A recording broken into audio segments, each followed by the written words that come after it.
کی تھیں لوگوں کی ہدایت کے لیے، اور پھر قرآن جو حق اور باطل کو الگ الگ کر دینے والا ہے نازل کیا۔ جو لوگ اللہ کی آیتوں کا انکار کرتے ہیں ان کو سخت عذاب ہوگا، اور اللہ زبردست ہے، بدلہ لینے والا ہے۔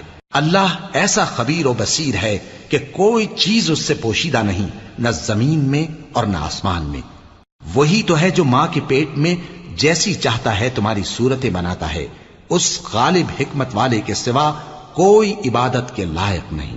اے پیغمبر، وہی تو ہے جس نے تم پر یہ کتاب نازل کی جس کی بعض آیتیں محکم ہیں اور وہی اصل کتاب ہیں، اور بعض دوسری متشابہ ہیں۔ تو جن لوگوں کے دلوں میں کجی ہے وہ متشابہات کا اتباع کرتے ہیں تاکہ فتنہ برپا کریں اور مراد اصلی کا پتہ لگائیں، حالانکہ مراد اصلی اللہ کے سوا کوئی نہیں جانتا۔ اور جو لوگ علم میں گہری نظر رکھتے ہیں